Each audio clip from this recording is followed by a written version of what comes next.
Assalamualaikum warahmatullahi wabarakatuh. Bertemu kembali dengan Ibu di mata pelajaran Ilmu Pengetahuan Alam kelas 8. Tetap semangat belajarnya. Semangat pagi semuanya. Apa kabarnya hari ini? Semoga kalian semua sehat-sehat. Tetap jaga kesehatan dengan cara memakai masker, mencuci tangan, dan menjaga jarak.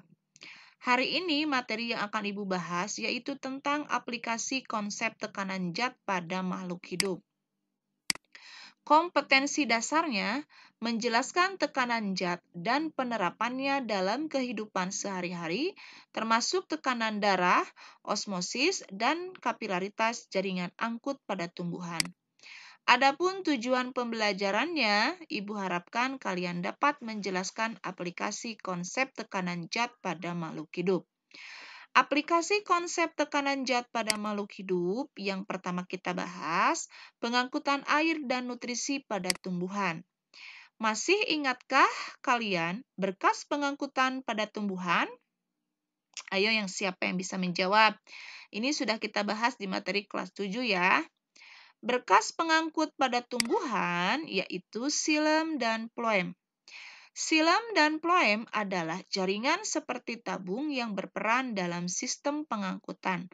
Air dan mineral dari dalam tanah akan diserap oleh akar, kemudian diangkat melalui xilem ke bagian batang dan daun tumbuhan. Zat makanan yang dibuat di daun akan diangkut melalui phloem ke bagian lain tumbuhan yang memerlukan zat makanan. Pengangkutan air pada tumbuhan. Masih ingatkah kalian susunan jaringan pada akar dari jaringan terluar hingga terdalam? Jaringan-jaringan itulah yang akan dilalui oleh air ketika masuk ke dalam tumbuhan. Bisa kalian perhatikan gambar di bawah? Susunan jaringan pada akar dari jaringan terluar hingga terdalam dimulai dari rambut akar, kemudian masuk ke jaringan epidermis, korteks, kemudian endodermis. Di samping endodermis ada yang dinamakan silinder pusat. Di dalam silinder pusat tersebut terdapat jaringan pengangkut yaitu xilem dan phloem. Pertama-tama, air diserap oleh rambut-rambut akar. Kemudian air masuk ke sel epidermis melalui proses secara osmosis. Selanjutnya, air akan melalui korteks. Dari korteks, air kemudian melalui endodermis dan perisikel. Selanjutnya, air masuk ke jaringan xilem batang dan ke xilem daun. Tumbuhan tidak mempunyai mekanisme pemompaan cairan seperti pada jantung manusia. Lalu, bagaimanakah air dapat naik dari akar ke bagian tumbuhan lain yang lebih tinggi?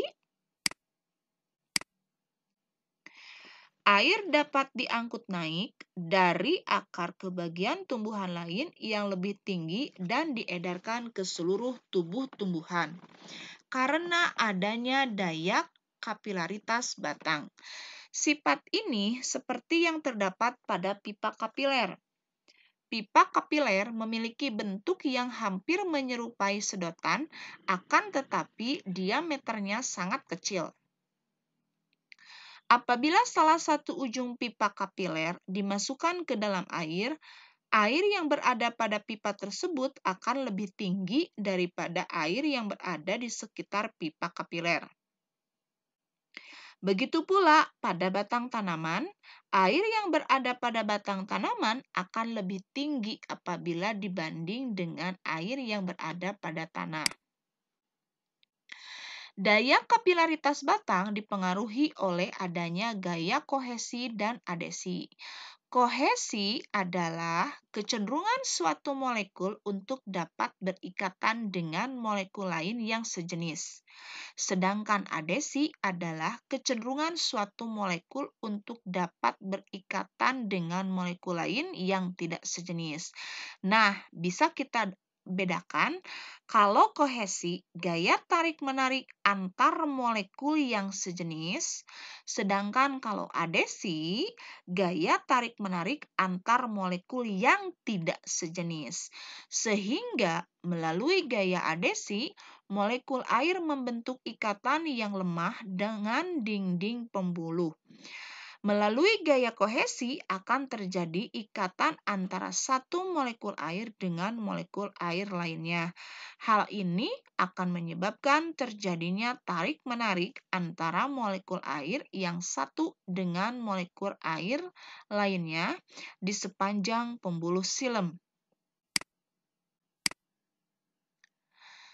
Selain disebabkan oleh gaya kohesi dan adesi, naiknya air ke daun disebabkan oleh penggunaan air di bagian daun atau yang disebut dengan daya isap daun. Air dimanfaatkan oleh tumbuhan dalam proses fotosintesis. Pada daun, air juga mengalami penguapan. Penguapan air oleh daun disebut transpirasi. Penggunaan air oleh bagian daun akan menyebabkan terjadinya tarikan terhadap air yang berada pada bagian xilem, sehingga air yang ada pada akar dapat naik ke daun. Selain daya kapilaritas batang dan daya isap daun, pengangkutan air pada akar dipengaruhi oleh tekanan akar. Tekanan akar adalah kemampuan sel-sel akar untuk mendorong air dalam silem akar menuju ke jaringan di atasnya. Kemampuan sel-sel akar ini disebabkan oleh akar menyerap air secara terus-menerus sehingga tekanan turgornya naik.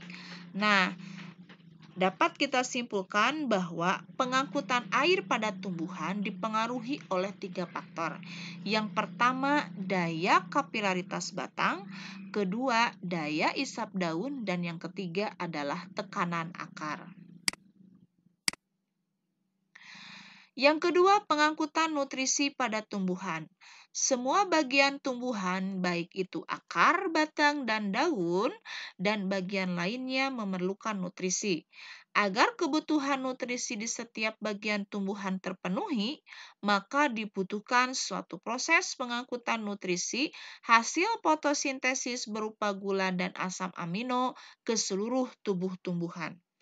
Pengangkutan hasil fotosintesis dari daun ke seluruh tubuh tumbuhan terjadi melalui pembuluh phloem. Pengangkutan zat-zat hasil fotosintesis dimulai dari sumbernya, yaitu daun, dari daerah yang memiliki konsentrasi gula tinggi ke bagian tanaman lain yang dituju atau daerah yang memiliki konsentrasi gula yang rendah, dengan dibantu oleh sirkulasi air yang mengalir melalui pembuluh silem dan phloem. Yang kedua, tekanan darah pada sistem peredaran darah manusia. Tekanan yang terdapat pada pembuluh darah memiliki prinsip kerja seperti hukum Pascal. Hal ini karena tekanan pada pembuluh darah merupakan tekanan yang berada pada ruang tertutup. Pada saat jantung memompa darah akan mendapatkan dorongan sehingga mengalir melalui pembuluh darah. Saat mengalir dalam pembuluh darah memberikan dorongan pada dinding pembuluh darah yang disebut dengan tekanan darah. Agar tekanan darah tetap terjaga, maka pembuluh darah harus terisi penuh oleh darah. Bila terjadi kehilangan darah akibat kecelakaan atau penyakit, tekanan darah dapat hilang, sehingga darah tidak dapat mengalir menuju sel-sel di seluruh tubuh. Akibatnya, sel-sel tubuh akan mati karena tidak mendapatkan pasokan oksigen dan nutrisi. Tekanan darah dapat diukur dengan menggunakan sebuah alat yang bernama sphygmomanometer. Ada pula yang menyebutnya dengan tensimeter seperti terdapat pada gambar di bawah ini. Tekanan darah diukur di dalam pembuluh nadi atau arteri besar yang biasanya dilakukan di tangan bagian lengan atas. Tekanan darah yang normal berkisar antara 120/80 mmHg. Angka pertama menunjukkan tekanan saat bilik berkontraksi dan darah terdorong keluar dari bilik jantung melalui pembuluh arteri. yang disebut dengan angka sistol. Angka kedua, yaitu yang lebih rendah, adalah hasil pengukuran tekanan saat bilik relaksasi dan darah masuk menuju bilik jantung, tepat sebelum bilik-bilik ini berkontraksi lagi, disebut dengan angka diastol. Jadi, yang 120 ini disebut dengan angka sistol dan 80 disebut dengan angka diastol. Proses pengukuran tekanan darah juga berlaku hukum Pascal. Masih ingatkah kalian pernyataan hukum Pascal? Menurut Pascal, tekanan yang diberikan kepada zat cair dalam ruang tertutup akan diteruskan ke segala arah dengan besar yang sama. Dengan demikian, tekanan darah yang berada pada bagian aorta akan sama dengan tekanan yang ada pada arteri atau pembuluh nadi yang ada di lengan atas atau di bagian tubuh yang lainnya. Ketiga, tekanan gas pada proses pernapasan manusia. Di dalam paru-paru, tepatnya di alveolus, terjadi pertukaran antara oksigen dan karbon dioksida. Setiap menit, paru-paru dapat menyerap sekitar 250 mili O2 dan mengeluarkan sebanyak 200 mili CO2. Proses pertukaran antara O2 dan CO2 terjadi secara difusi, yaitu proses perpindahan zat terlarut dari daerah yang memiliki konsentrasi dan tekanan parsial tinggi ke daerah yang memiliki konsentrasi dan tekanan parsial rendah. Tekanan parsial adalah tekanan yang diberikan oleh gas tertentu dalam campuran gas tersebut. Pada bagian ini, yang dimaksud dengan tekanan parsial adalah tekanan O2 dan CO2 yang terlarut di dalam darah. Tekanan parsial O2 diberi simbol PO2, sedangkan tekanan parsial CO2 diberi simbol PCO2. Pada sistem peredaran darah, tekanan parsial antara O2 dan CO2 bervariasi pada sistem organ. Darah yang masuk paru-paru melalui arteri pulmonalis memiliki PO2 yang lebih rendah dan PCO2 yang lebih tinggi daripada udara di dalam alveoli. Pada saat darah memasuki kapiler alveoli, CO2 yang terkandung dalam darah berdifusi menuju alveoli dan O2 yang terkandung dalam udara di alveoli berdifusi ke dalam darah. Akibatnya, PO2 dalam darah menjadi naik atau banyak mengandung oksigen dan PCO2 dalam darah menjadi turun atau sedikit mengandung karbon dioksida. Darah tersebut selanjutnya menuju ke jantung, kemudian dipompa ke seluruh bagian tubuh. Pada saat darah tiba di jaringan tubuh, O2 dalam darah tersebut mengalami difusi menuju jaringan tubuh. Kandungan CO2 dalam jaringan tubuh lebih besar daripada kandungan CO2 dalam darah. Sehingga CO2 dalam jaringan tubuh mengalami difusi ke dalam darah. Setelah melepaskan O2 dan membawa CO2 dari jaringan tubuh, darah kembali menuju jantung dan dipompa lagi ke paru-paru.